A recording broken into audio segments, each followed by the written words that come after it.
Okay, so continue to problem 61. We have 49 minus 14x plus x squared. So if we use the formula that we just learned, we can see that, of course, 49 is a perfect square, is the square of 7. And clearly, x squared is, again, square of x. And since we have a negative sign, we would like to put the negative sign in one of them. And again, usually it's better to put it in the back. And there's no particular reason. And the reason we like to put it in the back is because we can actually save some space at the end.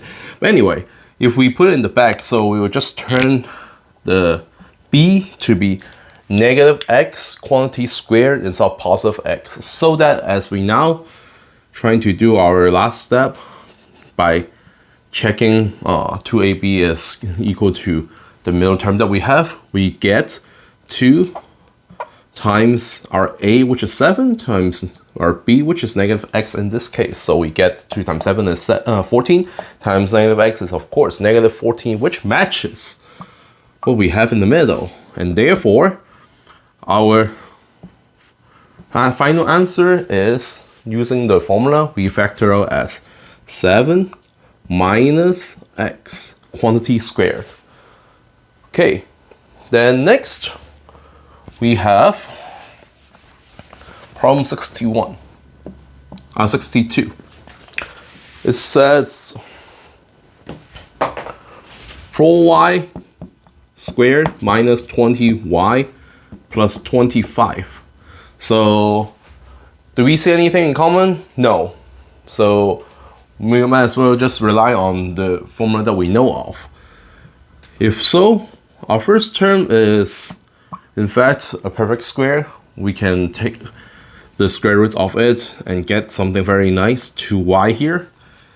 And for the last term, clearly it is also a perfect square. It is a square of 5. And since we have a negative sign, we might as well just put the negative sign again in the second term, the b term. So now we just need to check the middle term if it actually satisfies what we have at the beginning by replacing the a with 2y that we found. And then for b, of course, is not 5 but negative 5. And now as we multiply, we get 2 times 2 is 4, times negative 5 is negative 20, or minus 20 times y, negative 20y, or minus 20y. So it actually works. Meaning now we can actually factor using the formula again and then plug in our a value and our b value to get 2y minus 5 quantity u squared, quantity squared as our answer. Okay, next we have this problem here.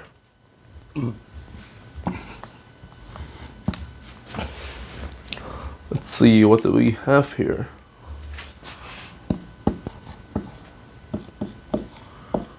So, what do we see in common? Nothing. Well, should we try the formula? Let's see what is gonna happen. The first term, we know that it's a perfect square because if we take the square root, 9 is a perfect square, is the square of 3, and then y squared is, of course, the square of y. And then if we look at the last term, is clearly the square of 5 here as a perfect square. Then what happens if we try to multiply these two together and then multiply with a 2 as usual to check the middle term? What do we get? Well, first of all, the middle term has a negative, right? Or so maybe we should fix it as negative 5. Is it going to help us? Well, let's see. We have 2 times negative 5, which is minus 10, times 3, which is minus 30. But then there's a y. There's no y here. Does that work? No, it doesn't. So in fact, there is no y in the middle term. We, of course, can simplify because here is just a number or a constant. This is also a constant. So if we put them together, we in fact can get negative 30 plus 25, which is negative 5 or minus 5. Now we have only 2 terms left. maybe we should try the first formula that we know of, which says a squared minus b squared, which turns into a minus b times a plus b. Okay, again, we will suppose that a and b are something very nice, meaning that we should actually end up with only a whole number or a whole number with a variable. Okay, but now we already said that the first term is a perfect square. Good. Is 5 a perfect square though? In other words, is there any whole number or integers n such that n squared equals 5? Well, we know that n has to be a whole number, but 2 squared is 4 and 3 squared is equal to 9.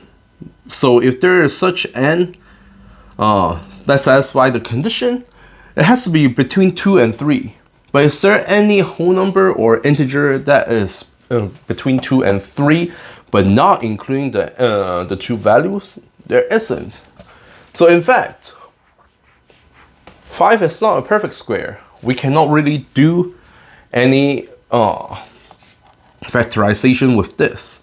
And therefore, this problem is in fact not factorable. As a trick question. Okay, and of course you might ask, what can we do to make it work? Of course, if we want to use the formula, we notice that all we miss is just a y here. If there is a y in the middle term, we will be able to factor this expression out. Okay, problem 64.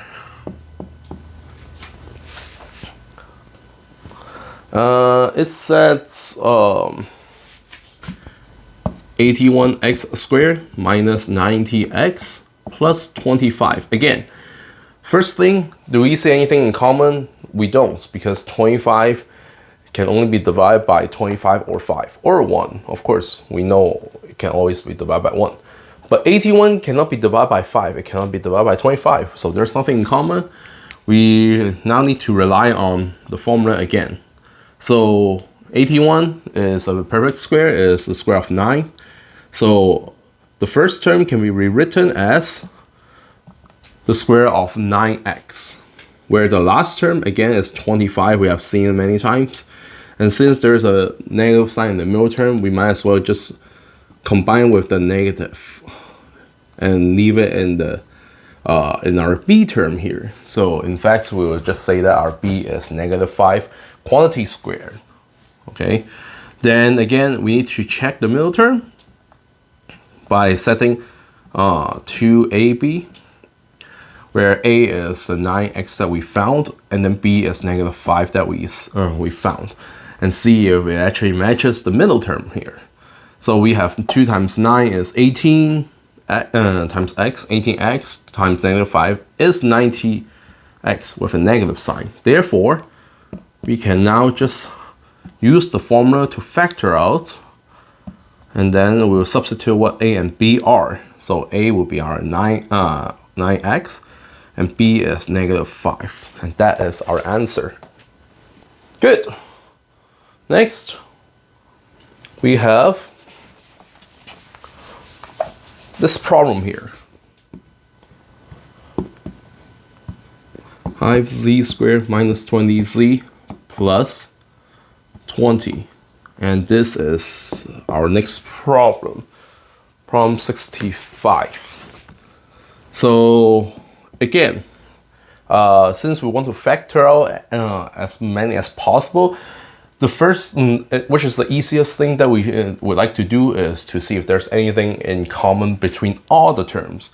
In this case, we have a 5 in the leading coefficient, and then we have 20, which is of course a multiple of 5 here, and then the last term is 20, which is also a multiple of 5. So we first step, we would like to factor out a 5, and as we do that, the remaining term will become z squared minus 4z plus 4. And now we can just see that the middle term here is actually factorable, and in fact is one of the expressions that we have done, and we can use the formula. So using the formula, we'll actually get z minus 2 quantity squared. And don't forget, we need to put the 5 in the front and finish the answer. Okay. Next one. We have 28 x minus this. So we have 28x squared minus 84x plus 63. So again, first thing, we need to find something in common. So if we look at the coefficients here, all of them are multiples of 7. So, and 7 is what we call the greatest common divisor. Again, that means that that's the biggest value that we can factor out among all these three. So we can factor out the 7 to reduce the trinomial into 4x squared minus, what is 84 divided by 7? It is 12x, and then plus 63 divided by 3 is 9. Okay. Then, of course, this is also another expression that we just saw in the video. We can, in fact, factor out as a perfect square using the formula, seeing that 4x squared is the square of 2x, and then 9 is, of course, the square of 3, or negative 3 in this case, because we have a negative sign in the middle. We want to, our b value is negative, and then as we multiply these two with another 2, we get negative 12x as we want.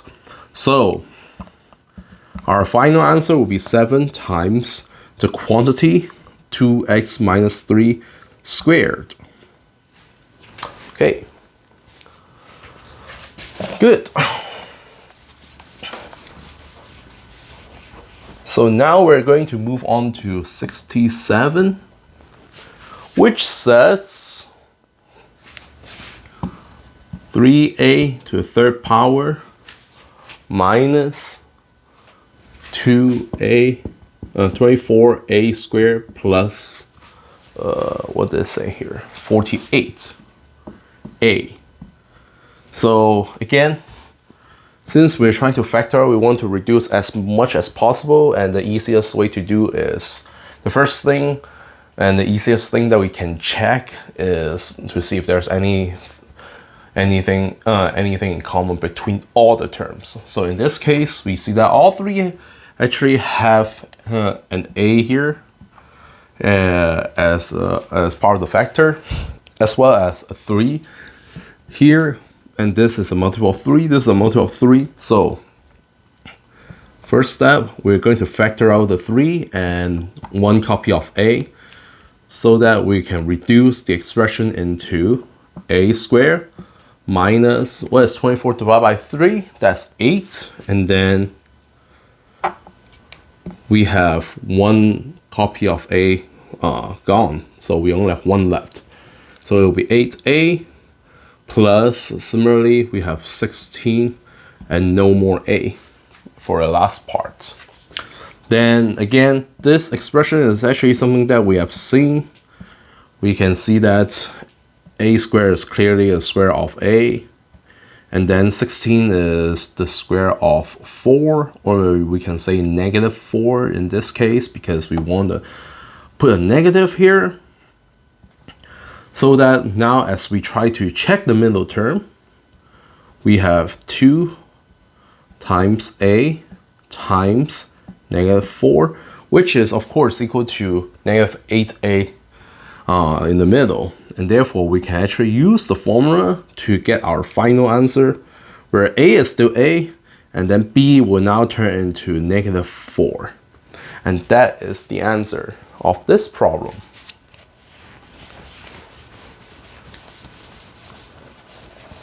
Next, we have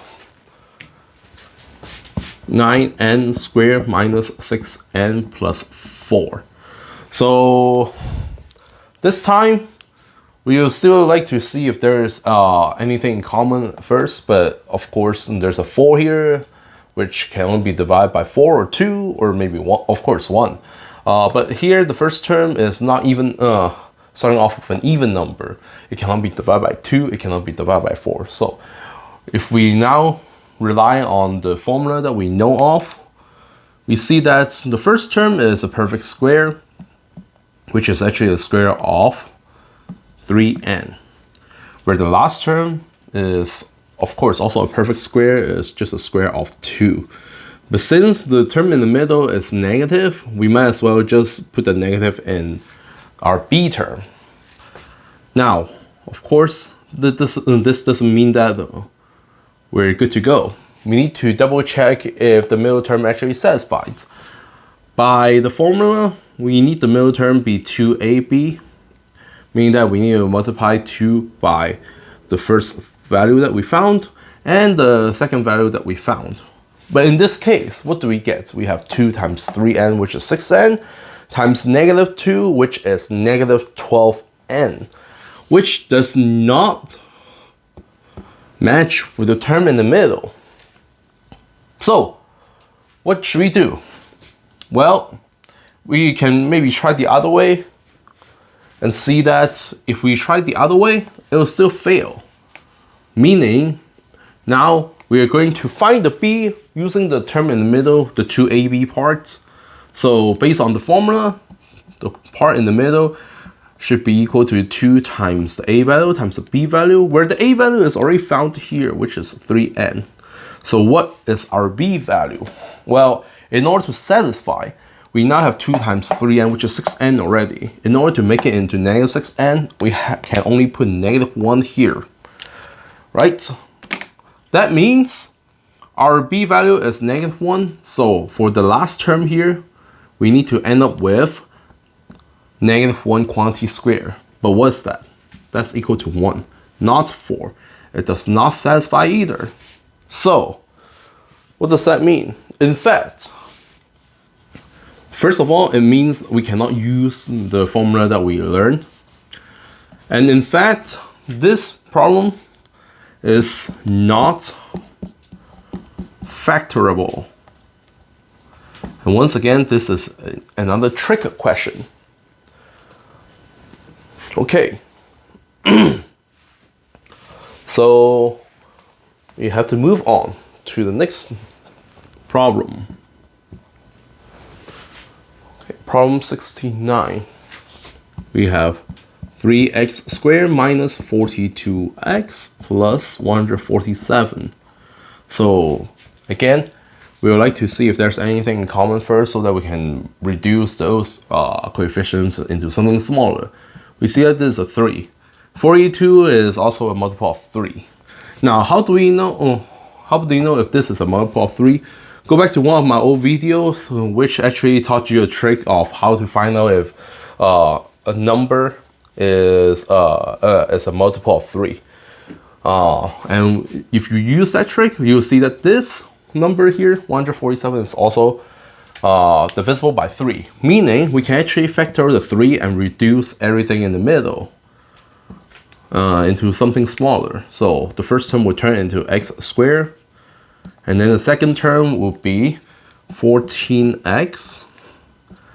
For the last term, it will turn into 49. And now we can try to use the formula again. Seeing that the first term is a perfect square. The last term, 49, is also a perfect square. It's a square of 7. But once again, since the middle term here is negative, we might as well just put the negative in the last term part. So it will turn into negative 7. And now we need to double check if the middle term actually works. So our a value is x, our b value is negative 7, so 2ab is going to be 2 times x, which is 2x times negative 7, which is negative 14 or minus 14. It actually satisfies. So we can now use the formula that we learned to get our answer. So our A value is x, our B value is -7. And that is going to give us the final answer. Okay. Number 70. We get 121 minus 110x. And then let's see, we have plus 25x squared. And again, firstly, we want to see if there's anything in common between all three terms so that we can reduce the coefficients. But again, 121 is the square of 11. Meaning that the only factor of 121 would be either 11 or 121, and 1 of course. Where the last term here says 25x squared, but 25 is not a multiple of 11. We cannot factor out.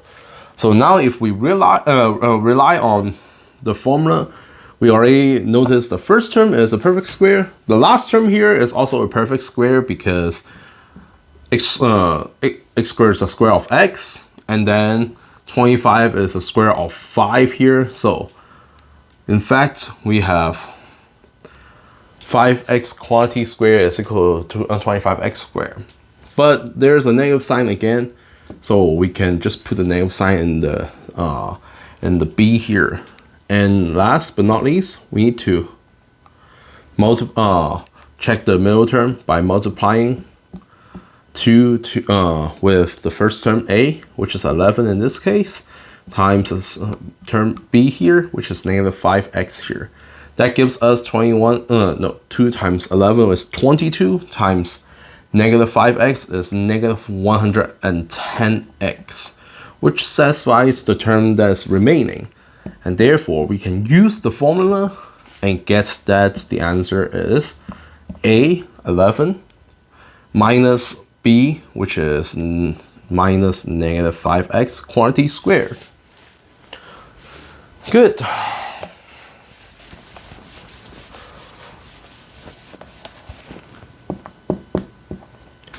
So now we have 4x squared minus 16x plus 16. So in this case, we actually can do it in two ways. And this time I'm going to do it in the second way, which is I'm going to use the formula right away and see what's going to happen. If we use the formula right away, we see that the first term, 4x squared, is in fact a perfect square because 4 is a square of 2 and x squared is of course square of x, meaning we can rewrite it as the square of 2x. Where the last term here, 16, is also a perfect square. And 16 is the square of 4 or -4. And in this case, we would like to keep the negative value as we have the negative in the middle term. So now we just need to double check the middle term, which is 2 times a times b, where a is our 2x and b is -4, so that we have 2 times 2x is 4x times -4 becomes -16x, which matches the term that we have in the middle. Therefore, if we use the formula right now, we will actually get a minus b, where our a is 2x and b is -4. Quantity squared. Is that done? No. Because now, if we look at everything inside of the parentheses, we actually still have one more step that we need to do. The first term is 2x. We have a factor of 2 here, where the second term is a 4. Clearly, it is a multiple of 2 as well. Meaning both of them are actually a multiple of 2. We can factor out the 2 and try to take one step further. Now, I'm going to use a bracket here so that we will see what is actually going on inside of the bracket. So, everything inside the bracket. We say that both terms can be factored as our multiple of 2, so we can actually factor out the 2, such that now the first term will turn into just x after we factor out the 2. Then for the second term, we have 4 over 2, which is 2 here. So in the end, we now need to distribute the 2 in the power or in the exponents into each factor. So we need to throw this into here and here.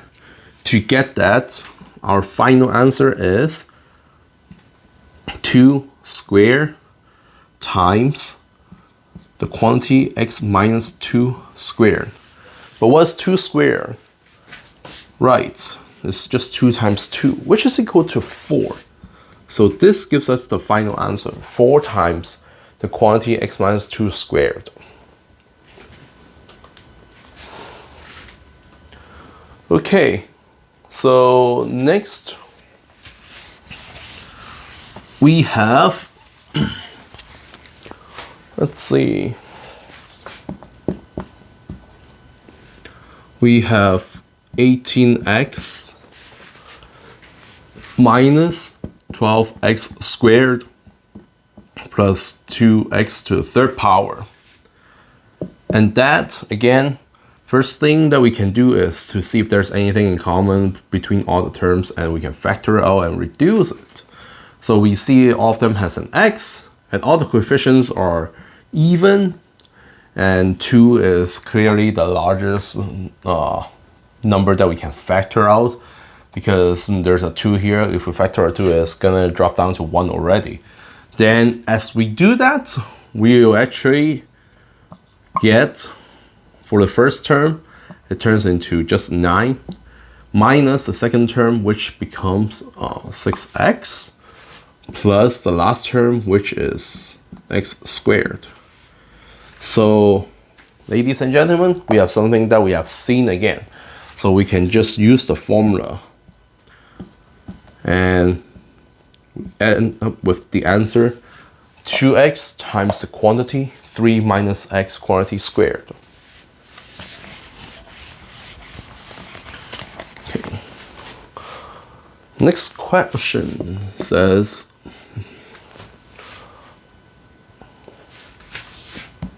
25 minus 10x plus 4x squared. So again, if we use the formula, we see that this term is the square of 5.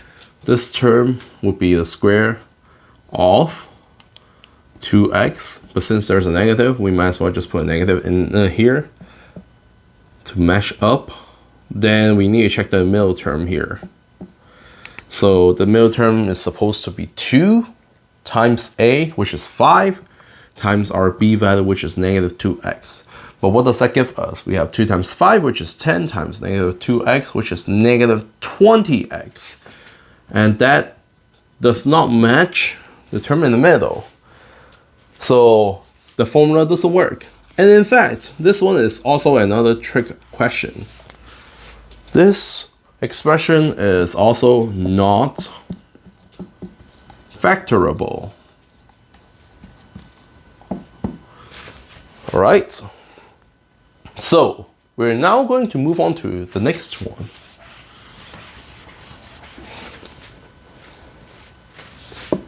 (74). You have x squared minus 8x, what did I say here, plus 4. So what do? Well, if we want to use the formula, we see that this is, of course, just the square of x. And then here, for the last one, it will just be the square of 2 or negative 2 in this case, as there's a negative sign here.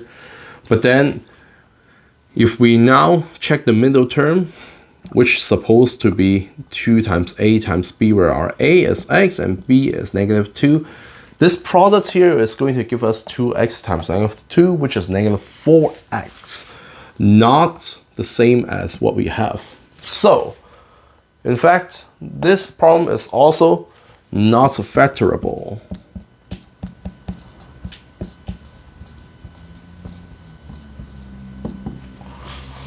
Okay.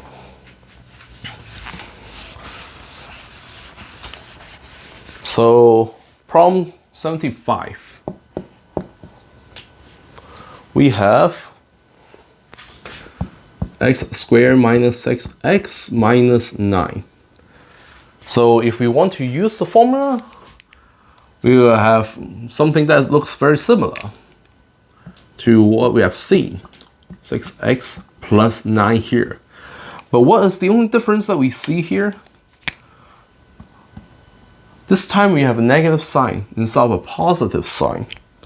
So in fact, we cannot use the formula anymore because in the formula, we need the last term to be positive as well. So does that mean it's not factorable, or can we try other things? Well, we can actually try other methods. Later on, we will try to explain what other methods we can use. But in the results, this is also a trick question. The answer is this is not factorable. Very nasty, right? Okay, so now we have seen enough examples of the form a squared minus 2ab minus b squared plus b squared. So we're going to move on to something a little bit more general, which is the following. Problem 76. It says ab x squared plus ac plus bd quantity xy plus cdy squared.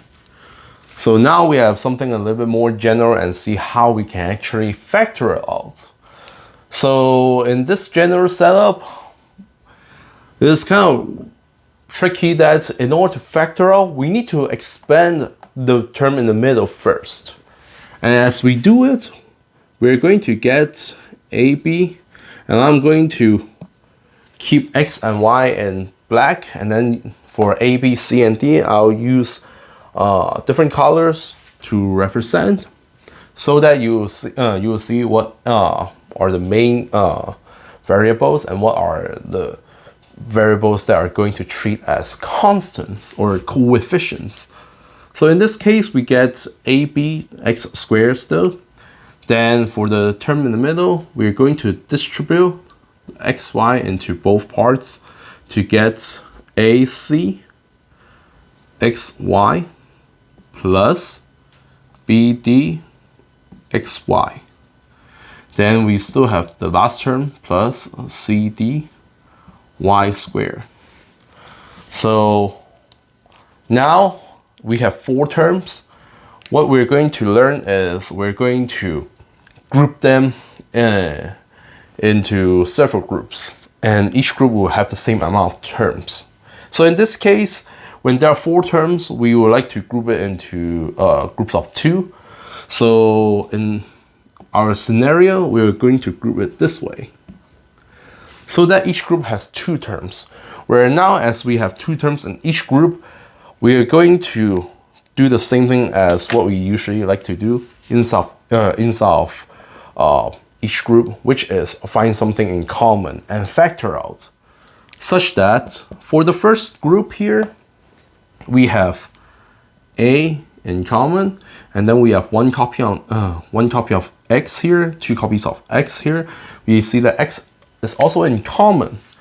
So we're going to factor out the A and the X in the first group, which gives us bx remaining for the first term plus cy remaining in the second term.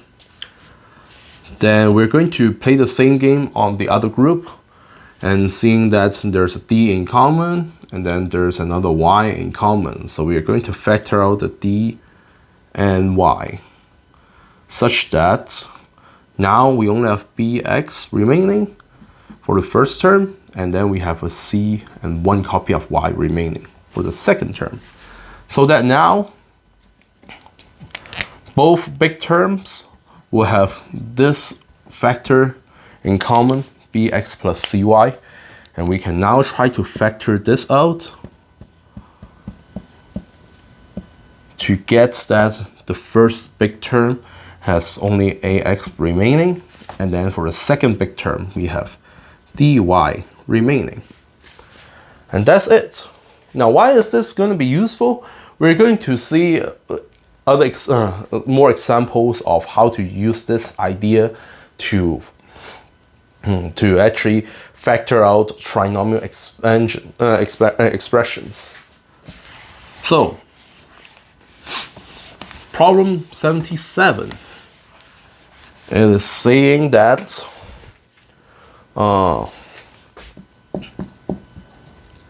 x squared minus 3x minus 10. Okay, so in the previous example or the previous problem, we actually keep in mind that the expression here will end up as ax minus plus dy times bx plus cy, where we can think of a and b are part of the x, and then c and d are part of the y here. So we can kind of write it this way, where x and y are the main variables of the first term and the last term. And then the middle term that we actually could combine will turn into AC and BD. Okay, so in this case, we're saying that when we actually combine as a trinomial, where the middle term here is actually supposed to be made out of two parts, this term is actually being the sum of the products AC and BD. So we can also use another method to figure it out, which is, if you see it from other videos such as black pen, red pens, you can see the box method to do it by breaking it into the following. We have the x on top and on the left, and then this parts here, the constant term, which will break into two parts, will be at the bottom and on the right, and then see what we can add up and get if we can actually add up and get what we need in the middle. Okay, but there is also another method that actually can make it even faster, which I call it is a cross method, where the first column here will be the first term ax and bx, and then the right hand side, the column on the right hand side will be the cy and dy respectively. And in order to check the middle term, we're going to cross multiply ax with dy to get ad, and then bx with cy to get bc, and then we're going to add the ad here plus bc that we get and see if we get the middle term. So how does it work? For example, here we have x squared. So clearly in our coefficients will be 1, and if we try to rewrite as two factors, both of them must be just coefficients 1 and 1 each. Remember, this is the x part. Now, otherwise, if one of them is bigger than 1, the other one must be smaller than 1, or in other words, it will turn into a fraction. So now we know that if it is factorable, we can factor into two parts. The first term will end up with x and x respectively. Okay, then all we need to do is to check the last term here and see what we can do to this and how we can factor out into two parts and then place it here and get the values. So what are the factors of -10? We can write it as 1 times -10 or 2 times -5, or 5 times -2, or 10 times -1. And be careful that the negative sign is going to play a big role here. So in order to check, we're going to take each pair and plug it in here and see what's going to what's going to happen and if we're able to get the middle term. So in this case, if we plug 1 and -10 here, we now get 1 times -10 is -10, and then 1 times 1 is of course 1. So now this is going to give us -10 plus 1, which is -9. But that doesn't match with what we have here. So this does not work. So next, we can try the second pair, 2 times -5, which again, as we cross multiply, we have 1 times -5 is -5, 1 times 2 is 2, so we have -5 plus 2, which equals -3. Don't forget there's an x here in the middle. So it actually matches what we need. And that also means that now we actually have our final answer. We can factor out this way. We have 1x plus 2 times 1x minus -5 or plus -5 as our answer. So if we keep trying, we will see that other pairs will not work at all. So that's another way of how to factor out a trinomial expression in general when we have the highest degree is 2 only. So next, we're going to look at another example. We have 3x squared plus 4x plus 1. So if we use that method,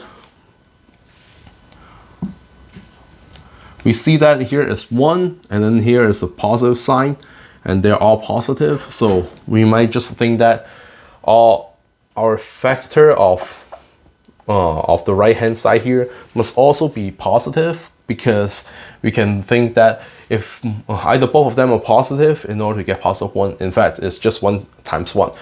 Or it could be -1 times -1. But if we put negative on the right-hand side, after we multiply it with the left-hand side, we'll end up with negative plus another negative. In other words, we'll just end up with still negative, which will clearly not going to match.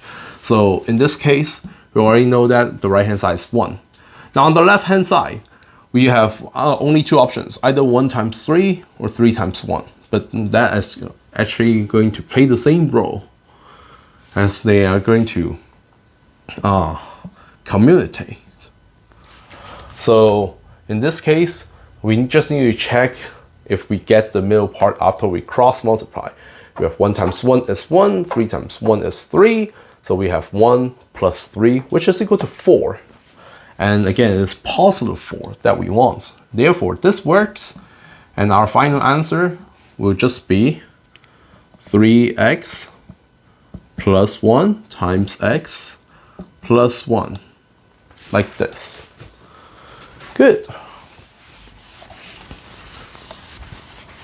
So next, we get 79, which says 3x squared plus 12x plus 9. Now, of course, we can use the method, but again, our final goal is factor out as much as we can. So we might actually start off with something the easiest to do, which is checking if there's anything in common between all the terms. So in this case, we actually do, because here is a 3, there's a 12, which is a multiple of 3, and then the constant term is a 9, which is also a multiple of 3. So might as well just factor the 3 first and reduce all the coefficients to get x squared plus 4x plus 3 after we factor the 3. And after that, we can use the cross multiplying method to get that to make x squared, the coefficient is just 1, so clearly the only option is 1 and 1.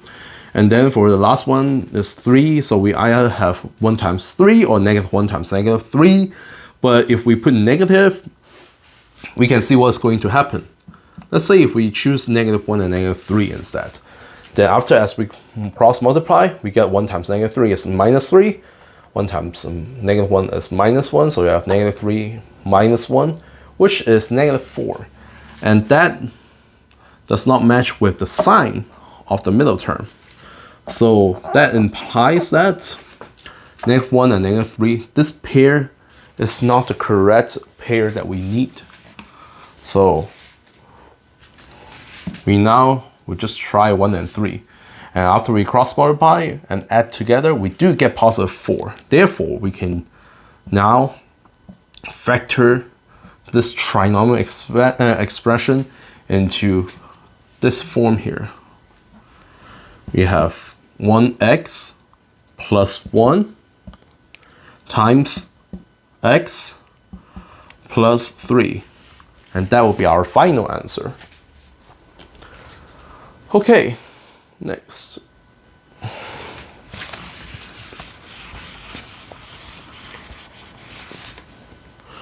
Problem 80. We have what does it say here? 2x squared plus 6x plus 4.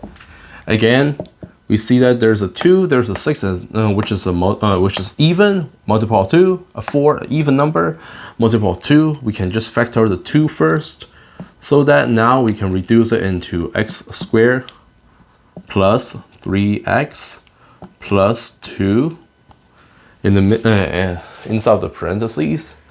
Then we can just use the cross multiply method again, and seeing that, of course, to get the leading coefficients, the only option is just 1 and 1.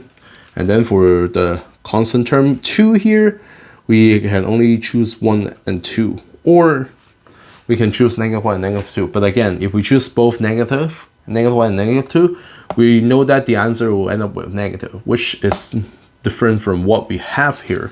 So the last option is just 1 and 2 here. And now we just need to double check if we actually get a +3 back as we multiply and add together. So we have 1 times 2 is 2, 1 times 1 is 1, so 2 plus 1 is 3, which actually match what we have in the middle. Therefore, we can now factor it out as 1x plus 1 times 1x plus 2. And that is it. So now we're going to move on to the next problem. Problem 81. It says 2x squared plus 3x plus 1. So this time it's a little bit different.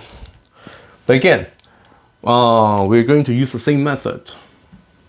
So as we do the cross multiply, the only way to get 1 is 1 and 1, or -1 and -1. But if we think it as negative, we need to have a negative in the middle. So the negative option does not apply. So the only option that we have left is 1 and 1. Now for the first part here, the leading coefficient part, we have 2. In order to make a 2, we only have 1 times 2 or 2 times 1. And again, in this case, it does not matter yet. We'll actually see in some examples later on that switching the order will matter. But anyway, in this case, we plug in 1 and 2 respectively. As we cross multiply, we get 1 times 1 is 1, 2 times 1 is 2, and add together is equal to 3, which matches what we have in the middle. Therefore, we can factor out and get x plus 1 times 2x plus 1. Okay, next one. We have 82, which says 2x squared plus 10x plus 12. So again, As our ultimate goal of factoring out everything, we would like to start with something very easy and clear and obvious. So in the coefficients, they're all evens, and so we can factor out the 2 and reduce it into x squared plus 10 over 2, which is 5x, and then plus 12 divided by 2 is 6. So now we are going to use the method. So let's see. On the left side, our leading coefficient is 1. So the only option is, again, is just 1 and 1. Cool. So that we can save us a lot of time.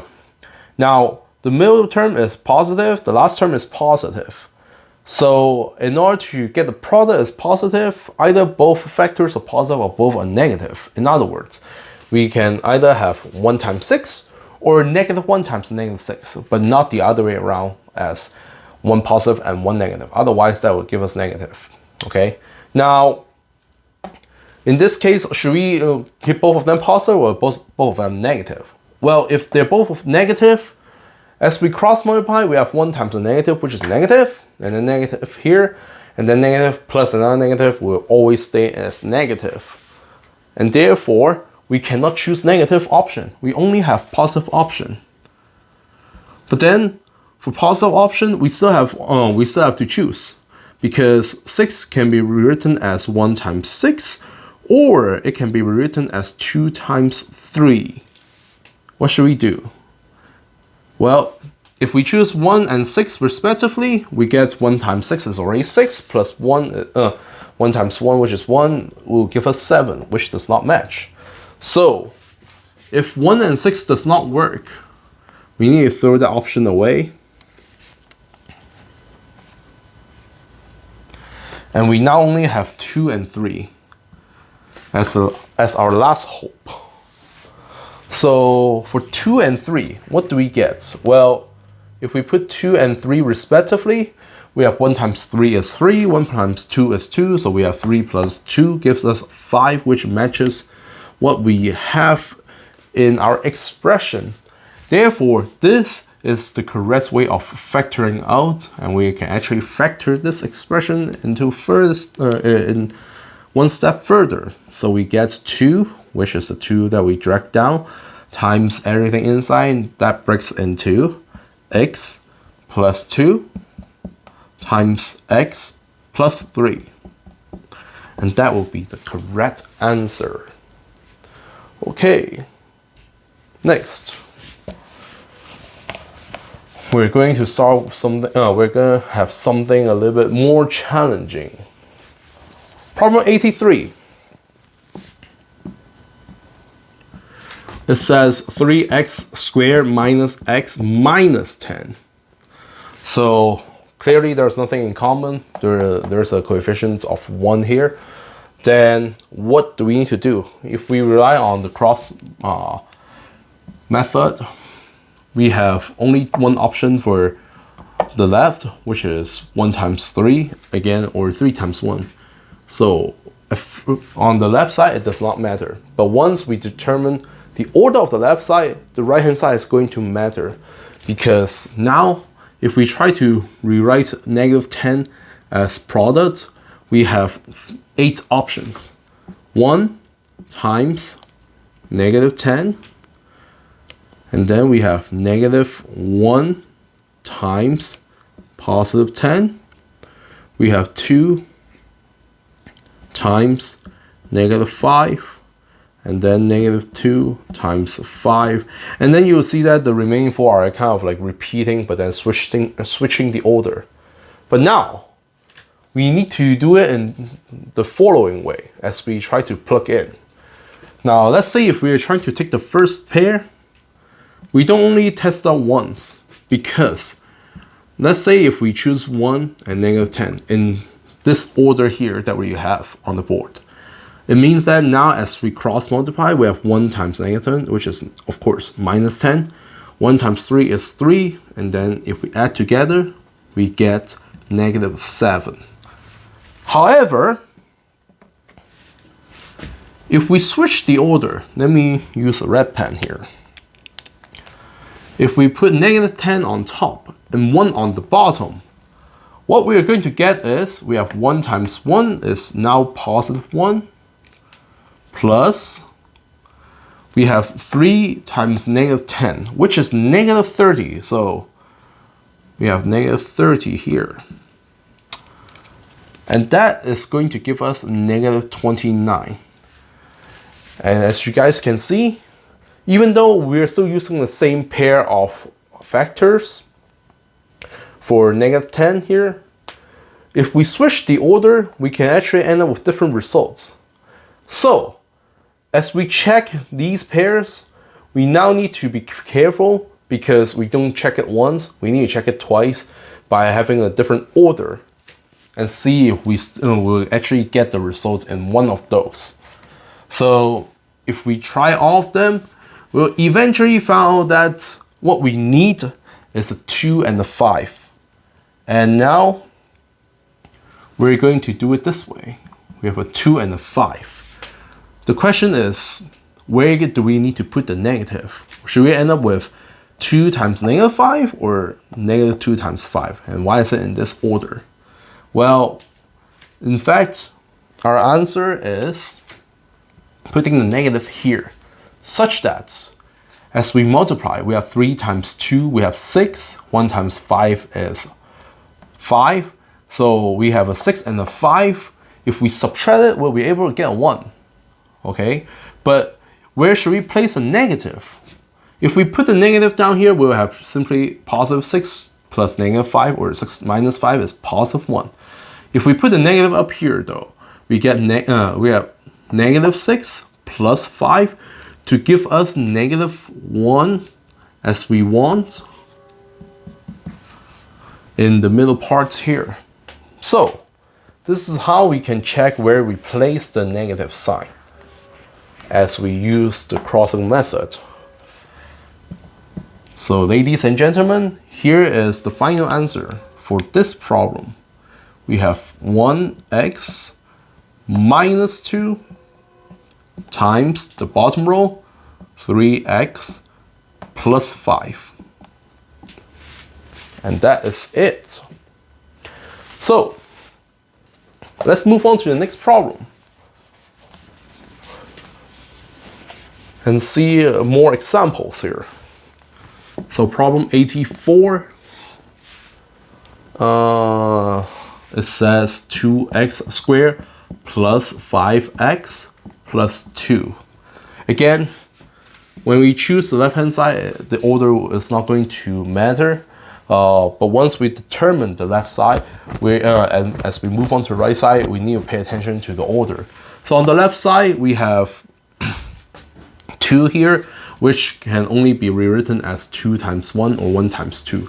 Again, when we rewrite it as 1 times 2, we are going to see how the result is going to change. Okay, but let's stick on the top first, and we're going to see what's going to happen.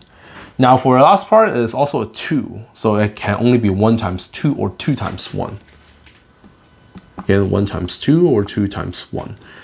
Why is it not negative? Because if we put negative, both of them must be negative, and then as we do the cross multiplying and then add up the two results, negative times plus negative is also negative, which fails to be positive. Therefore, the only option that makes it work is when we choose positive factors. So now we're going to see what happened. We have 2 times 1 and 1 times 2. If we choose 2 and 1 in this order, as we cross multiply, we'll get 2 times 1 is 2, 1 times 2 is 2. Adding the 2 together, we have 2 plus 2 is 4, which is not the same as what we have here. But if we choose 1 and 2 respectively, like the following order, we get 2 times 2 is 4, 1 times 1 is 1, then we have 4 plus 1 is equal to 5, which matches with what we have. Okay, so this will actually tell us what should the right order of factoring be. So in this case, we have 2x plus 1 to be our first factor. Then the second row is going to give us x plus 2. So let's come back to this cross multiplying method on the bottom as we switch the order of 1 and 2. In order to make it work, of course, if we put 1 and 2, it's not going to work at all, because we have 1 times 2 is 2, and then plus 2 times 1, which is also a 2, is going to give us 4. And to make it work, we have to choose 2 and 1. But now as we pair them up, we just get x plus 2, which is actually the second part that we have, times 2x plus 1, which is the first part that we have. So this is going to tell us that as we switch the order of the left side, the only thing that's going to affect in the result is how we place the factor in order. So instead of having this as our first factor and this is our second factor, if we switch the order, it will turn into the second factor goes first factor goes second. But that is again not going to affect our result. All right. So next we have let's see, 85. So it says 3x squared minus 4, is it minus 4 or plus 4? Plus 4x minus 15. So when we do something a little bit more complicated, we should actually know better what do those numbers do when we talk about factoring. So it will be a good idea to actually memorize the factors of the numbers, as well as trying to understand some basic number theory properties, such as if we have a multiple of 3 plus another multiple of 3 is always giving us a multiple of 3 back, something like that. So why would I mention it? Because now if we look at the first term, we have a 3. Well, clearly the only way to make it work is 1 and 3. Then for the last term, we have negative 15. So we know that one of them must be negative, the other one must be positive. Now here is the question. When we try to factor out 15, we have two options if we don't care about the negative sign. We have either 1 times 15 or 5 times 3. Now, why would I place it this way? Because if we look at the second number in each pair, both of them must be a multiple. Both of them are a multiple of 3. It means that we must put a multiple of 3 on the right hand side somewhere. Okay, so we either put a 15 or 3 here or here. Okay, now why does it matter? Because if we assume that we're going to take 15 or 3 in the bottom, on the bottom here, let's say if we have a 3, or maybe we have a 15 here, supposedly, then we'll see that 1 times 3 is 3, or 1 times 15 is 15, okay? Where the other part, we have 3 times something, which is also a multiple of 3. Again, that means that we have a multiple of 3 plus another multiple of 3. In other words, we can assume that here is some kind of k, 3 times k here, where k could be 1 or it could be 5 to make it work. Now for the other parts, we have 3 times some other number. Let's call it m, okay? Depends what we are going to choose here. But that is going to give us, when we add together, we have 3k plus 3m, where k and m are integers. So if we can factor out, k plus m itself is also an integer. In other words, this thing is 3 times some other integer. So it means that this sum here is in fact a multiple of 3. But do we have it here? No, we have a 4 here, which is not a multiple of 3. That means we cannot put a 3, we cannot put a 15 of course, we cannot put a negative version of 3 or 15 in this spot either. So that actually helps us eliminate half of the options. It means that when we place no matter 3 or 15, it can only go to the top here. Okay, so that for the option down below, it can only be 1 or 5. This is actually kind of similar to Sudoku when we try to eliminate some options, so that we have less to deal with before we finally clear out what we need to figure out. Okay, so back to the question. Now we have, of course, we still have 4 options because we can put 3 here, 15 here, but we can also put -3 or -15 here. We can put 1 here or 5 here, -1 or -5. So what should we do? Well, if we choose 15 up here, we have 3 times 15, which is 45. Then no matter if it is plus 45 or minus 45, the other option is just 1 here, which is 1 plus 1. 1 times 1, which is 1. Then we have either 45 times minus 1, if we put a negative down here, or negative 45 plus 1. But either way, we get plus or minus 44.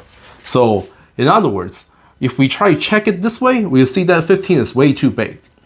So we cannot choose the option 1 times 15. So now we know that 5 times 3 is the only option that we have. And we'll just write down a 3 here and a 5 here to try to factor out. But last but not least, we still have the negative sign that we need to deal with. So where should we place the negative sign? Negative up here or negative down here? Well, if we put the negative up here, we get 3 times -3, which is -9. And then we have 1 times 5, which is 5. We have -9 plus 5, which is -4. It doesn't work. So ladies and gentlemen, we actually need to put the negative on the bottom in order to keep the sum as positive. Okay, so when we do this, we are just doing a comparison. Because we know one of them must be positive and the other one is negative, we just want to see, after we know the product here, such as 3 times 3, we know that it's a 9 here. And then here 1 times 5, before we know the sign, we know that it's a 5. So after we do the product, in order to know where to place the negative sign, we need to compare between the two products, see which one is bigger, which one is smaller. So that if we have a positive sign, we want to leave the bigger one as positive and put the negative sign to a smaller one, so that as we add together, it will still be positive. Or subtract, we get a positive. If this is negative, then of course we need to put the negative sign on the bigger one, so that after we do the subtraction, it will turn down to negative. Therefore, now as we factor out, we have 1x plus 3 times 3x minus 5. And that is our final answer of this expression. So next,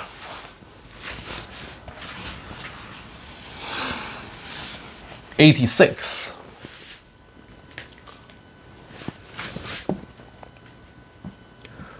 It says 6x squared plus 26x plus 24.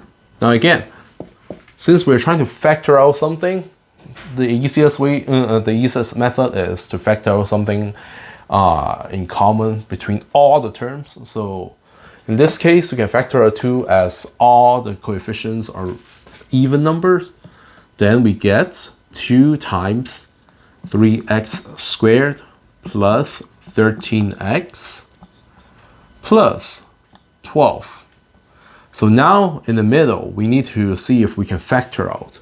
And once again, on the left hand side, clearly it can only be 1 times 3 or 3 times 1. Again, it's not going to matter.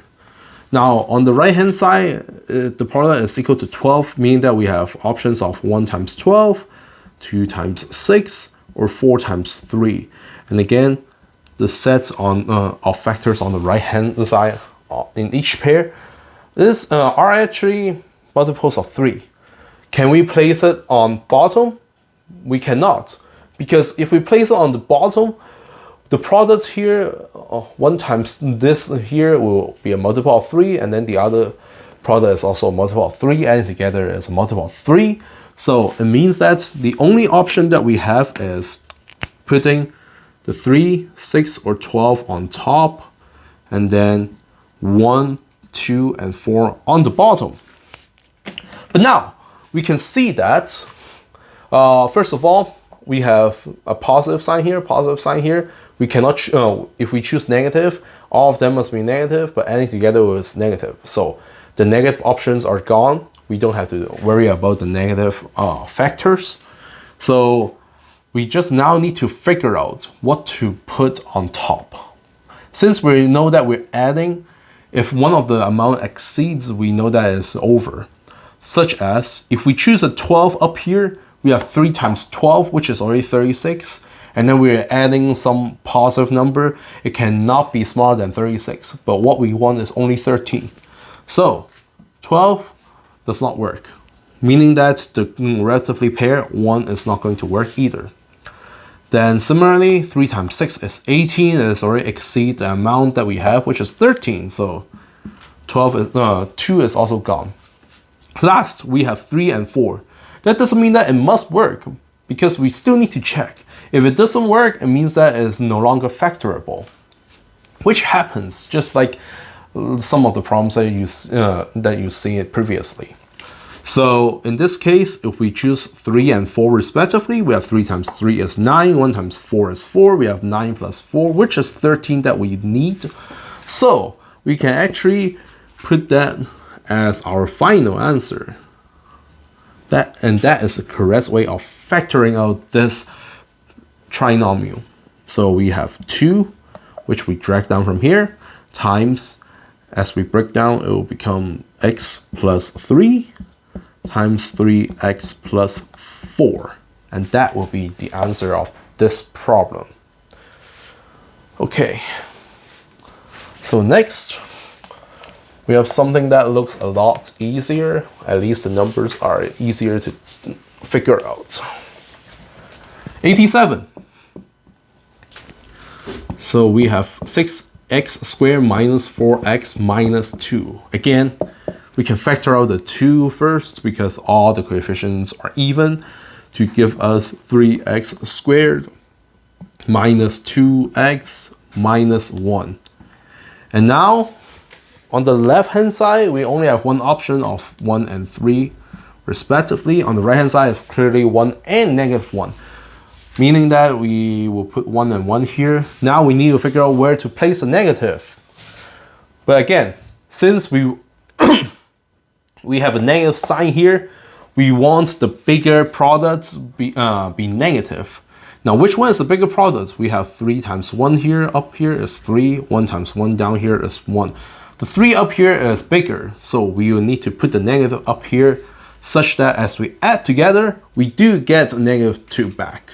Therefore, we need to put a negative here, and that will give us the answer 2, as we drag down, times the first row, x minus 1, times the second row, 3x plus 1. All right. Then we have the following problem. Problem 88. It says 4x squared plus 16x plus 7. So this time, we see that the last term here is a 7. To make it work, the only way to factor out is just 1 times 7. So we only have 1 and 7. Meaning, now, as we fix the right column here, the left column, we need to pay attention to the order because in the right column, those two are different numbers. So what are the options? Well, again, we have 4 here, which means that we either can do 1 times 4 or 2 times 2.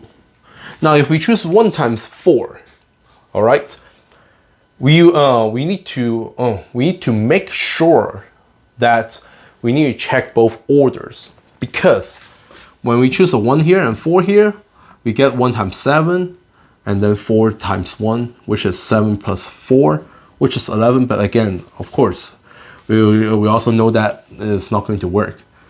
Now, if we switch the order and say 4 is up here and 1 is down here, we now have 4 times 7, which is 28, plus 1 times 1, which is 1. And that's going to give us 28 plus 1, which is 29. Although it's still not working, that this example shows that as we switch the order on the left-hand side, it's going to change the results as well. Because, again, we are now multiplying with a different number. But either way, we actually don't get 16. So, in other words, the pair 1 times 4 is not going to help us. And that's not the right answer. So we still have 2 times 2 left. Let's see what we're going to get. But now in this case, even if we switch between the two 2's, it still end up with the same results because they are still the same value. So if we see something like this, though, we don't have to check or pay attention to the order anymore. Anyway, if we plug in 2 and 2, we get 2 times 7 is 14, 2 times 1 is 2. So we have 14 plus 2, which is 16, and that is actually matching with the term that we have in the middle. So that is the answer of this problem, and we have 2x plus 1 times the second row, 2x plus 7. That's it. Next, we have 3x squared plus 31x plus 36. So again, there's nothing in common because this is a multiple of 3, and 3 is the only the only factor other than 1 that satisfies 3. This is not a multiple of 3, so there's nothing in common. Now, in fact, this 3 is going to play a big role again. So, since this is a 3, it means that we have 1 times 3 here. All right. And of course, if we switch it to 3 and 1 respectively, that's still going to be the same, except because all we have is the order of the two factors will actually get switched in the final answer. But nothing else is going to change. Now for 36, first of all, we have a positive sign here. It means that we don't have to worry about the negative factors because this is also positive, and that means that either both of them are positive or both of them are negative. But if both of them are negative, plug it in, multiply, we have negative plus another negative. It's going to give us a negative, not positive. So don't worry about the negative factors in this case.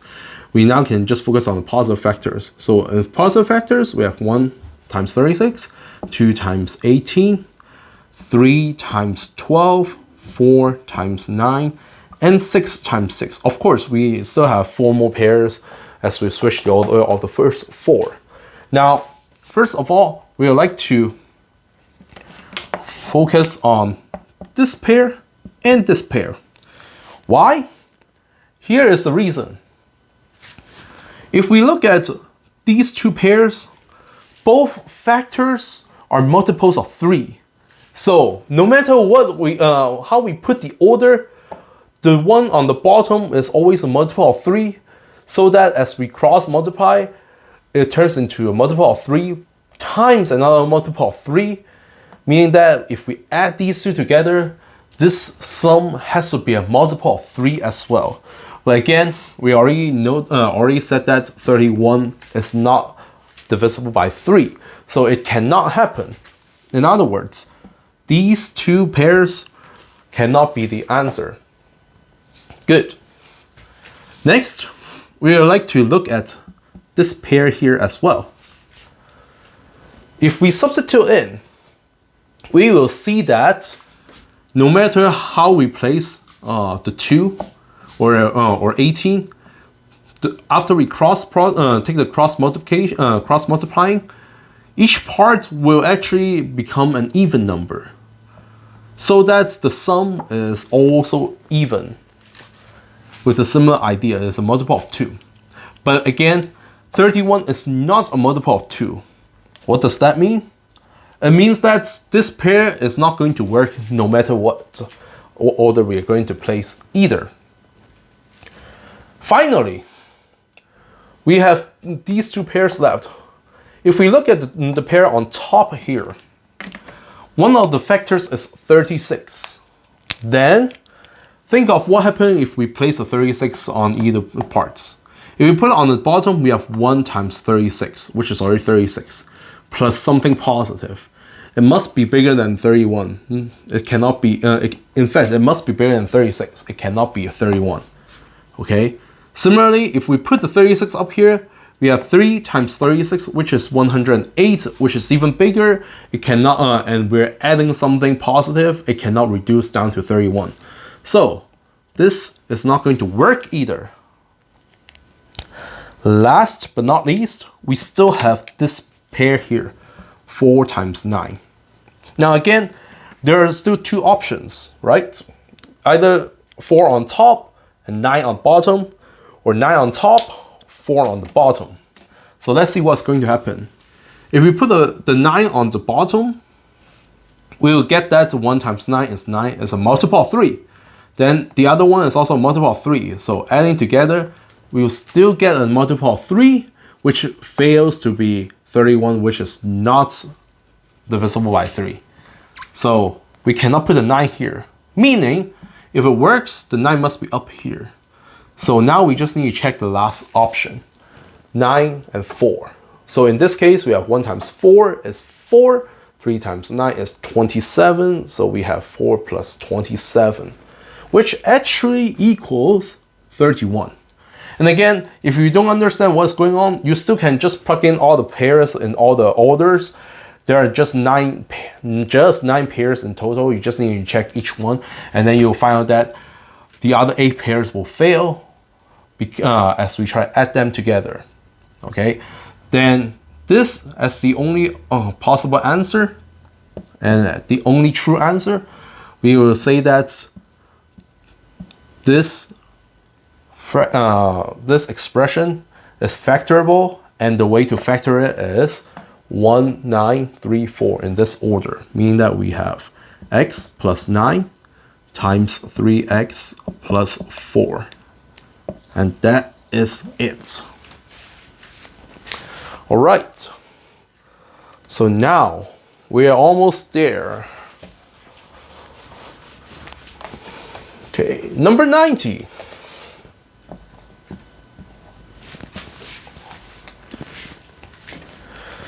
We have 6x squared minus 7x minus 24. First of all, there's nothing in common. There's a 7 in the middle. The only way to make it work is the rest will be also 7. But clearly they are not multiples of 7. So we cannot factor out anything in common. So if we use the cross multiplying method, okay, first this is going to be a little bit long because for both of them there are more than one pair that will work. So for 6 we have either 1 times 6 or 2 times 3.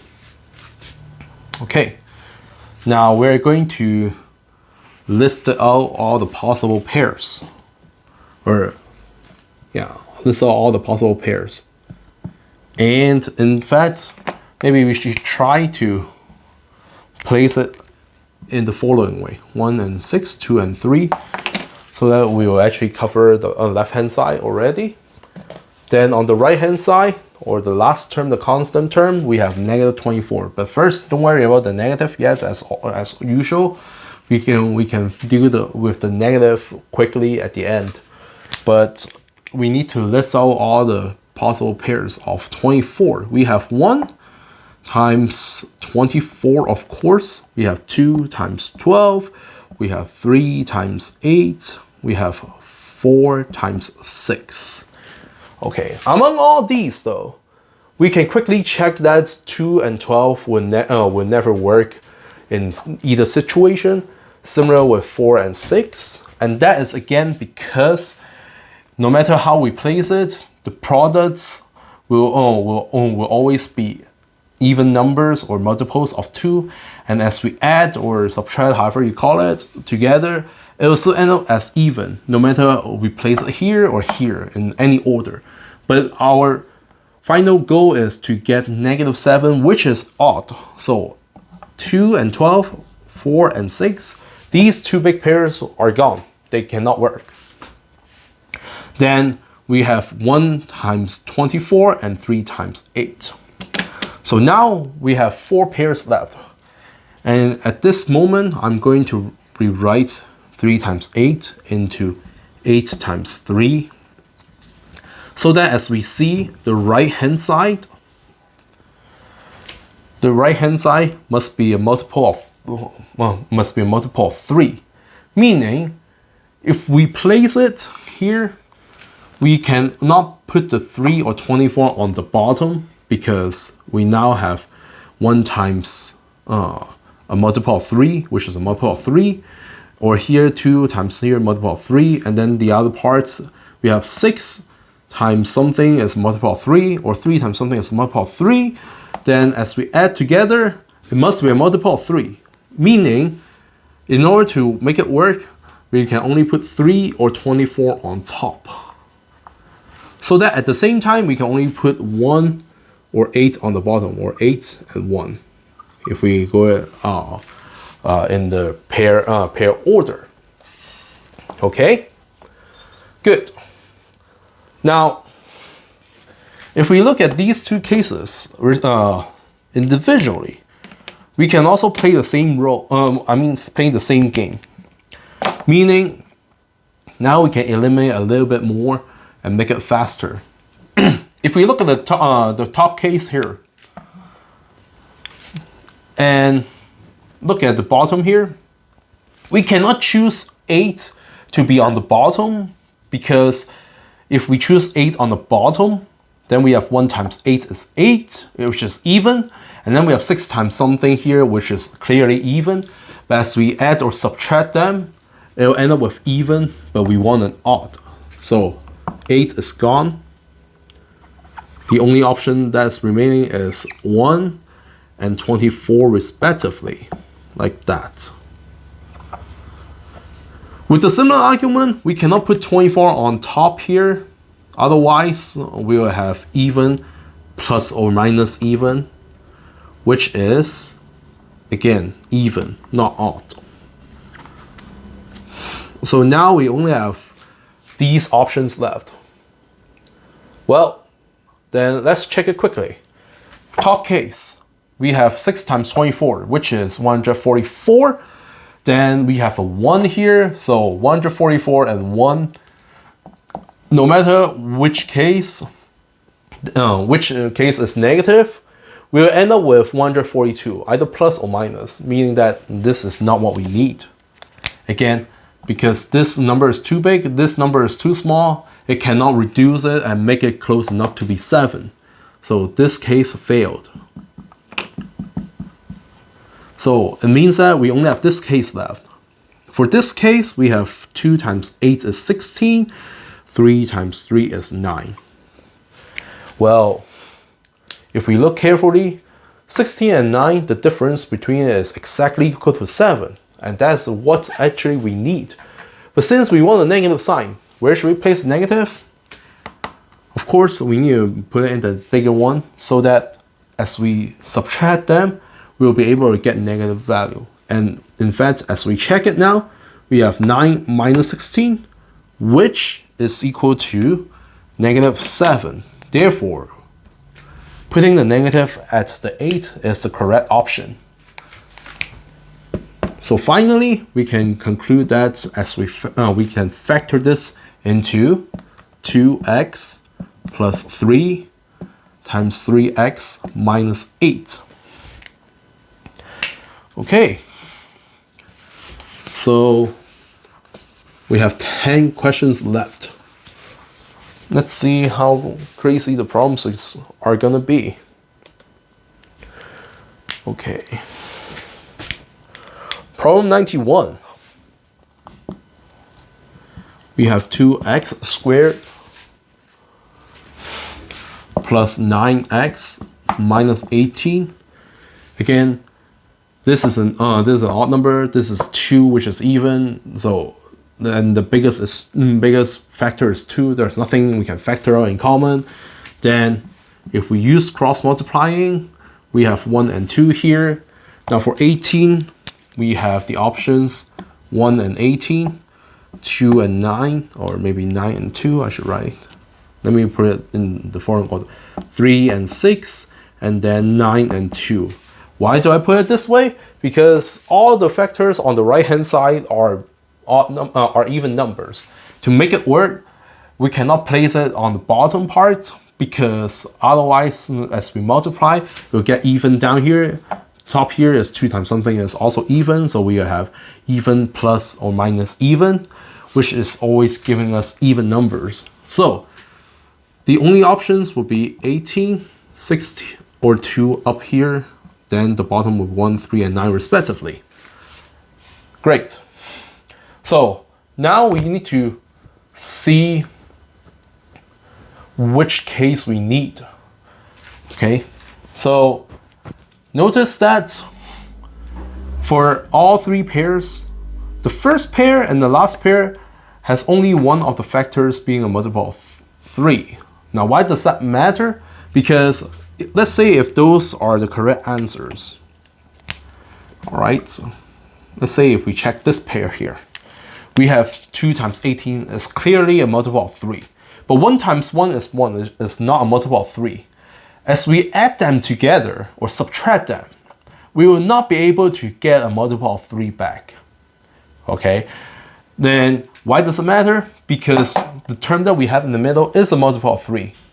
Okay, so no matter how if we place a negative here or negative here, we will not be able to get 9, or which is a multiple of 3 back. So this is gone. This is also gone. Similar reason for 2 and 9, because we have 2 times 2, which is 4, not a multiple of 3. But 1 times 9 is a multiple of 3. Adding or subtracting will not give us multiple of 3 either. That means now we can quickly eliminate all the options, and we only have the option 6 and 3 left if it is factorable. So in this case, we have 1 times 3 is 3, 2 times 6 is 12. And since we need to put the negative in one of the places where the sum here is positive, we need to put the negative sign in the smaller value so that subtracting them will not going to give us negative. It will stay positive. So now we need to double check. As we put the negative sign here, we have 12 minus 3, which is actually equal to positive 9 that we need. Therefore, we can just factor out as the first row, x plus 6 times the second row, 2x minus 3. All right. Next, we have problem 92. It says 9x squared plus 3x minus 12. Now this time we see that there's a 3 in common. So as we factor out the 3, we have, for the first term, it turns into 3x squared. And then for the second term, it turns into just positive x. And the last term, it turns into minus 4. So now, if we try to do cross multiply, suppose that it works, we have 1 times 3 to give us 3. And then for -4, or the 4 here, well, we have two options, either 1 times 4 or 2 times 2. But we cannot put 2 times 2 here. Again, that's because as we cross multiply, we will get even and even, so that as we add or subtract, the results will still be even. So 2 times 2 will not work. The only option that we have is 1 times 4. Then what should we do? How should we place 1 and 4? Well, again, we said that the order matters, right? We have two options. If we put 4 up there and 1 on the bottom, we will see that this product is 12, the other product is 1.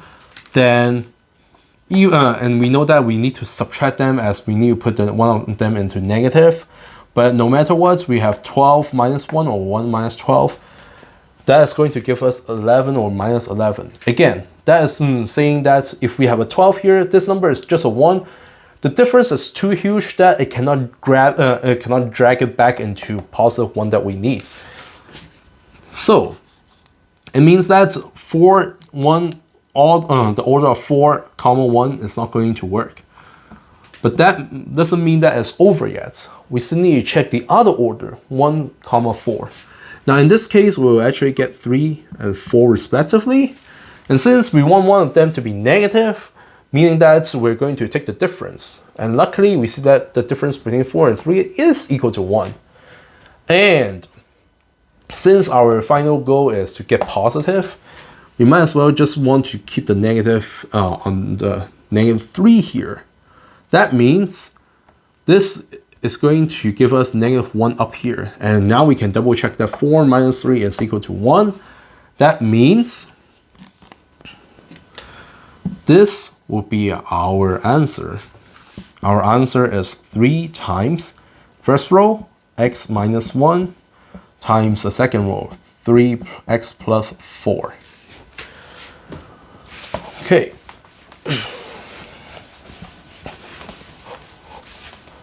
Problem 93, we have 6x squared plus 5x minus 6.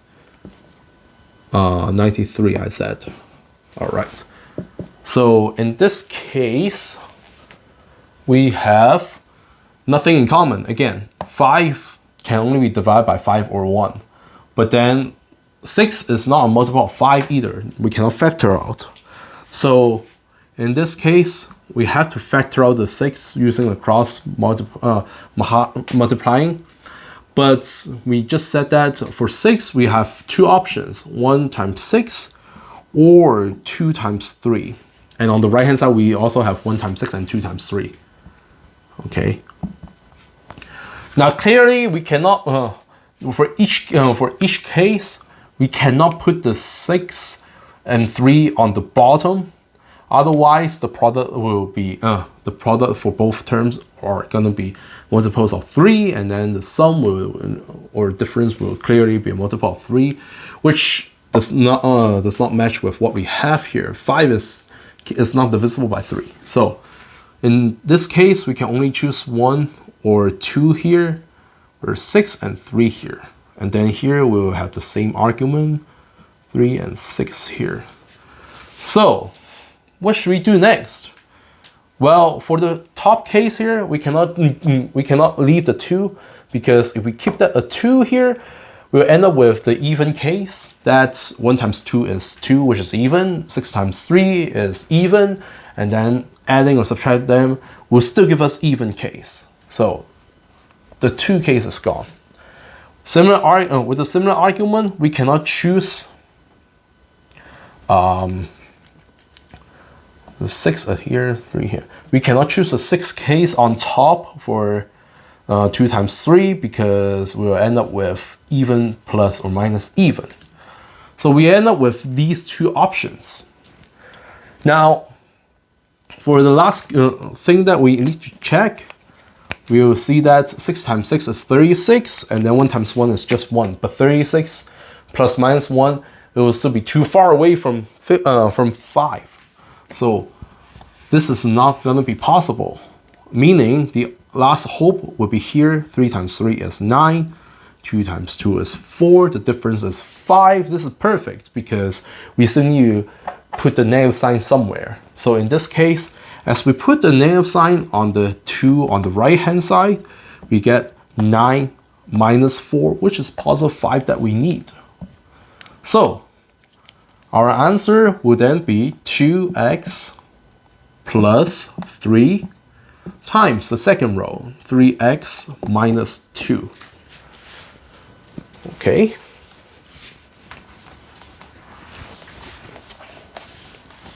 Problem 94.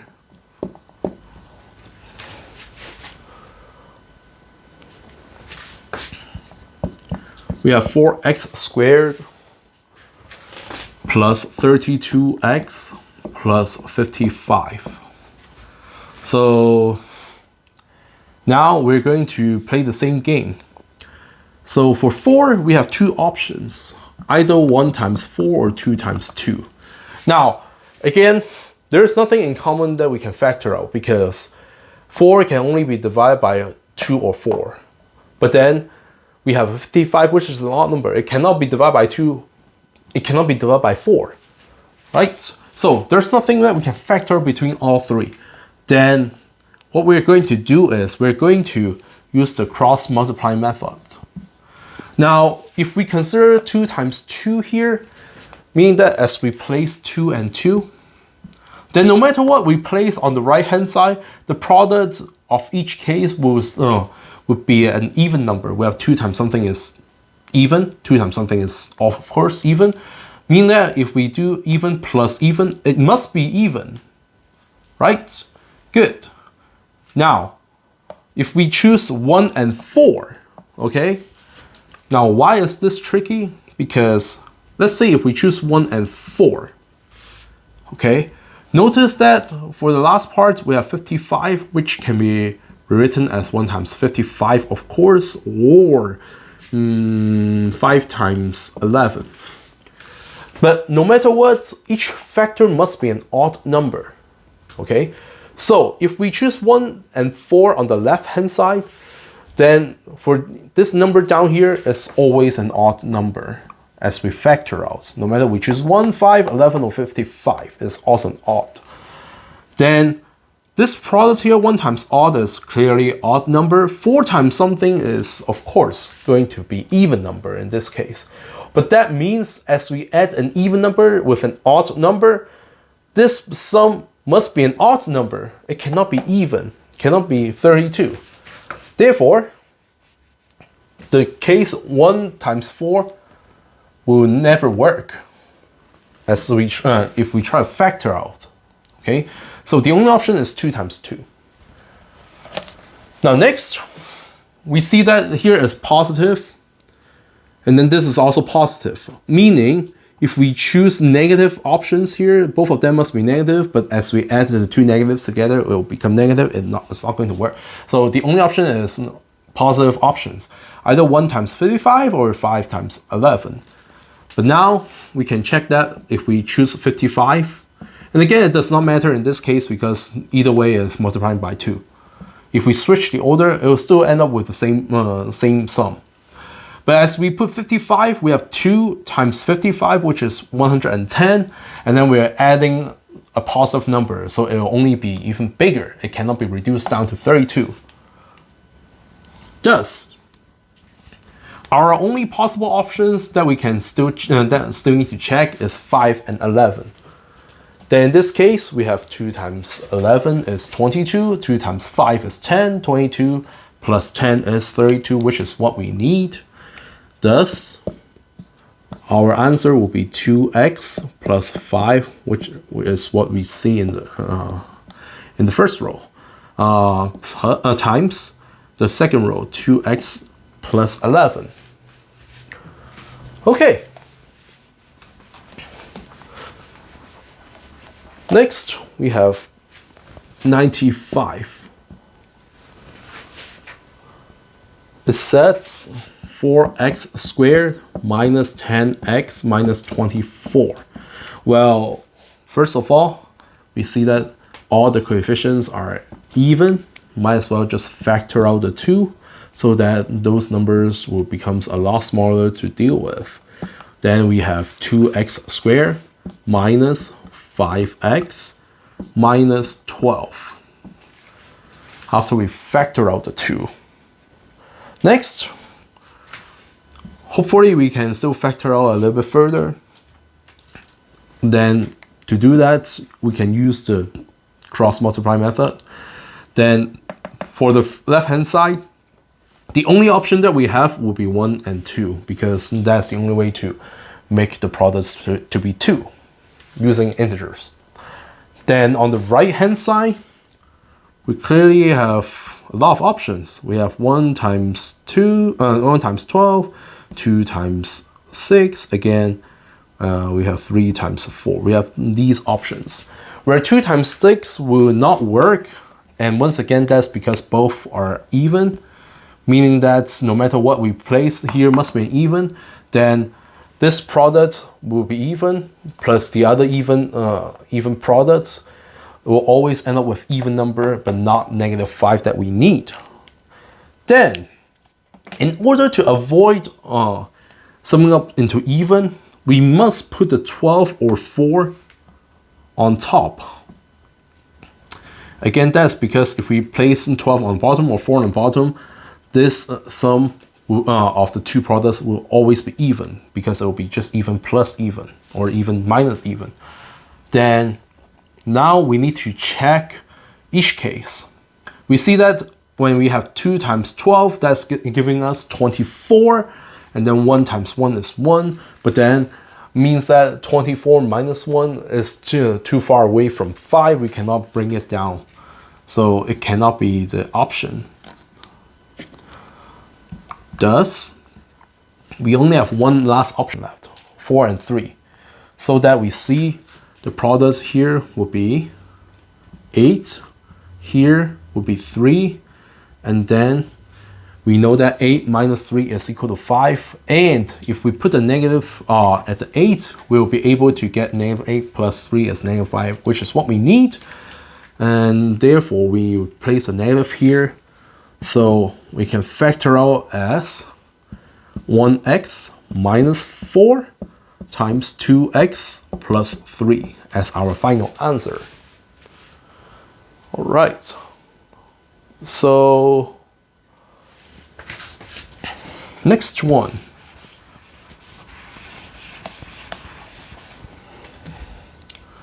(96). We get -6x squared plus 29x plus 22. So, should we just start right away? Well, or is there anything we can factor out?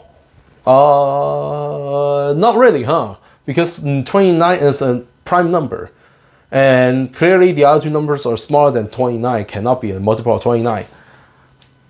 But 1 second, what do we have here? We have a negative. So, in fact, we can actually try to factor out the negative so that, let me use the, if we factor out the negative, we can make our leading coefficients be positive. And then, as we factor the negative sign, we're just flipping the sign of all the terms. Now, we can just play the same game. For 6 here, we have two options, either 1 times 6 or 2 times 3. And next, we have 22 here. What should we do to the 22? Well, we know that it could be 1 times 22, of course, but we can also rewrite it as 2 times 11 or 11 times 2. Then, using the same logic that we just saw in a lot of examples that we just had, we cannot place the 2 or the 22 on the bottom here as the sum or the difference of the two products will turn into even number, which again, which is not what we have here, -29. So we can only put a 2 here or a 22 here. Then it means that we put 11 here or 1 here. Okay, Now for for the one down here, for the cross multiplying down here, we have to place a 2 or 22 up down on the bottom. Otherwise, it will go against with the same argument. Then, now we need to check if we choose 22. Okay, for either case, we'll see that 2 times 22 is 44, and then we'll end up with 3 times 1 if we choose 22. Then in that case, it will be 3. 44 plus or minus 3 is still 41. It was too far away from 29, so the 22 case will never work. Similarly, if we choose 6 times 22, it will give us 132, and then with the 1 here, the difference is way too big. We will not be able to control it and bring it down to 29. So now we can only have the two options. We can only have one option, 11 and 2. Okay. Now, if we look at the top, the case on top, we have 11 times 1 times 11, which is 11. We have 6 times 2, which is 12. But don't forget that we need to put a negative sign on one of them, meaning that we're going to take the difference, either 12 minus 11 or 11 minus 12. But either way, it will give us too close. The answer that's too close to 0, meaning that the difference between the two numbers is too small. Okay, we'll either get plus or minus 1. So this is not working either. So last but not least, we need to check this case. We have 2 times 2 is 4. And then 3 times 11 is 33. And as we can see, the difference is exactly 29. Why we call it the difference? Because we need to put the negative sign at somewhere. So in this case, we want the negative 29 here, meaning that we want the bigger number to be negative. And let's see, in this case, we have 4 minus 33, which is exactly equal to negative 29 as we need. So we need to put the negative sign at here, the 11. Thus, our final answer would be negative times 2x minus 11 times 3x plus 2. Okay.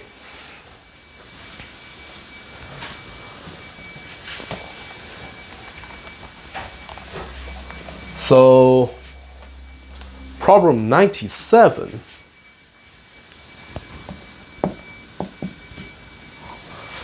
It says negative 6x squared minus 9x plus 6.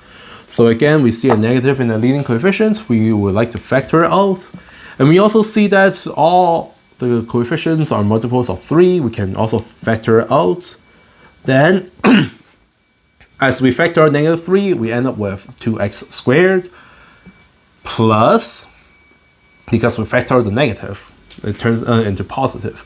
9 over 3 is 3, and then we still have the x here.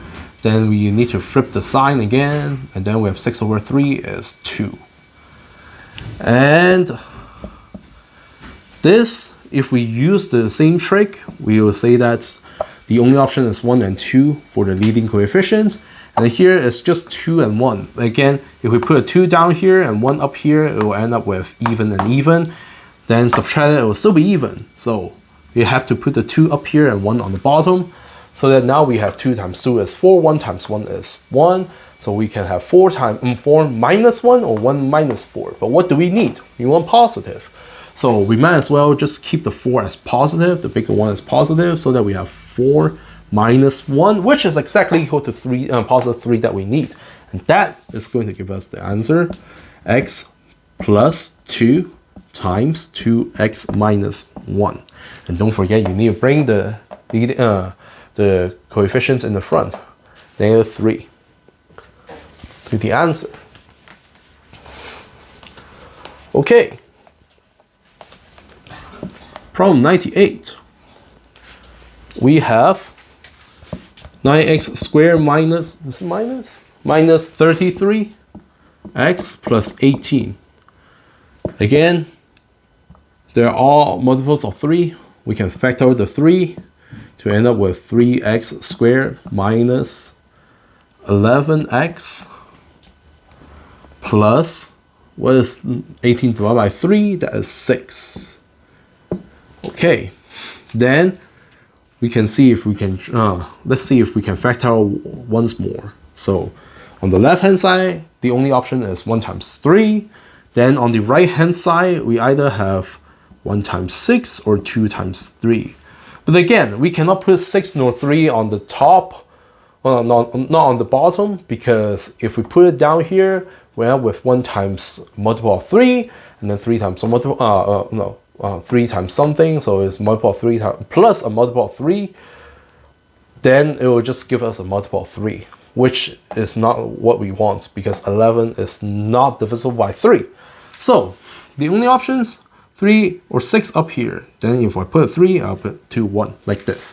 Now keep in mind this is negative. It means that now we need both of them to be negative instead of positive in order to satisfy the sum is still negative. So as we know both of them are negative, we have 3 times 6 is 18, and then 1 times 1 will be 1, but then it will be 18 plus 1, it will go further away from 11. So this is not the option. So the only option that we could have would be this. Now we just need to finalize, well, not finalize, but double check it. We have 3 times -3 is -9, 1 times -2 is -2, of course. So we have -9 plus -2, which is same as -2. That's going to give us -11 that we have. So our answer will just be 3 times the first row, x minus 3, times the second row, 3x minus 2. And that is it.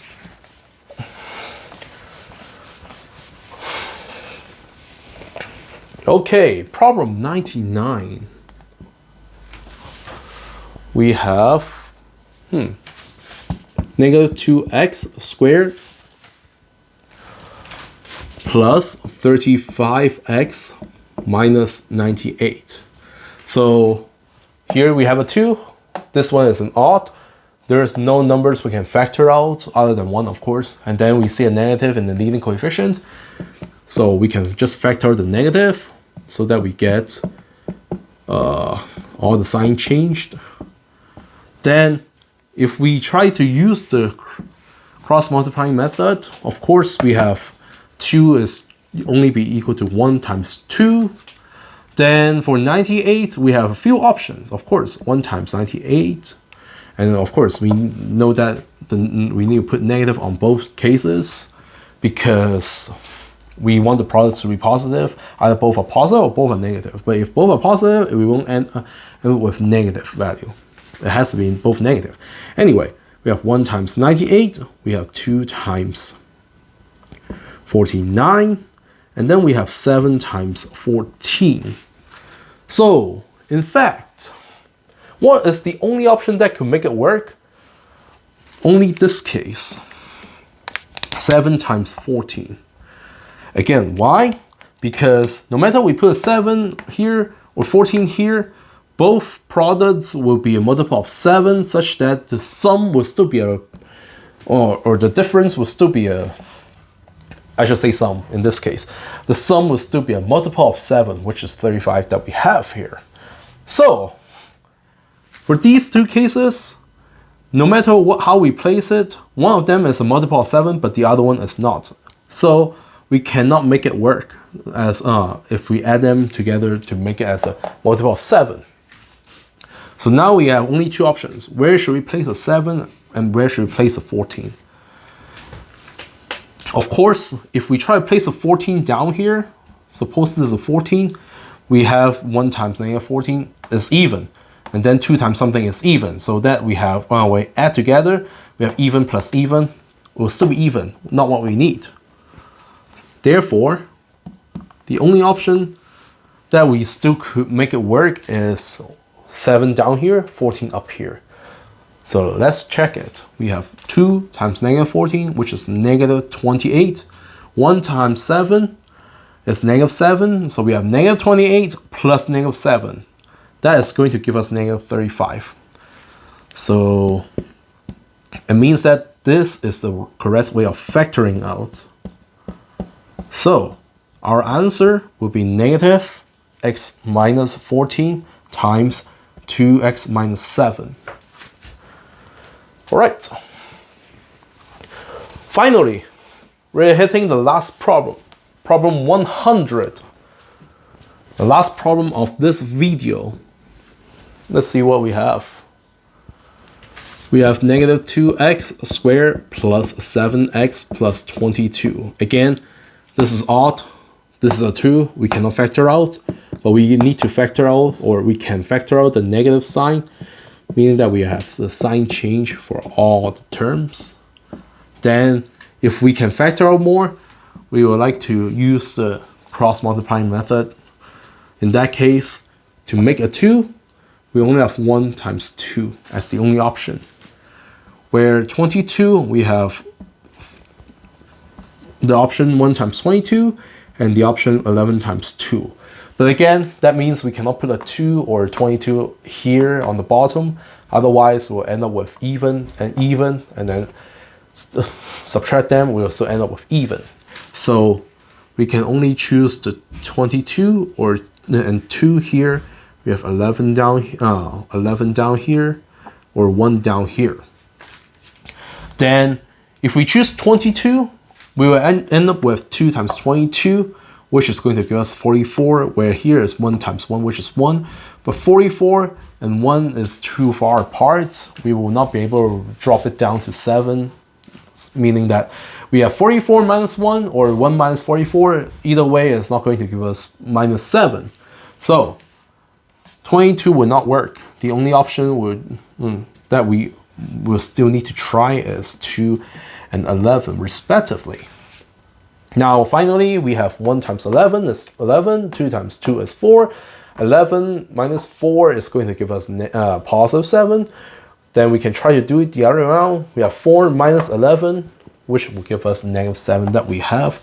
So we need to put the negative sign down here to make it work. And thus, our final answer will be negative times, first row, x plus 2 times the second row, 2x minus 11. And that is the answer. All right, that is it for this long video. And again, I will just mention that this is only the first video of the series of 100 problems of factorizing. Factoring out quadratics, which is someone who actually asked for, and actually also cubic or polynomial in general.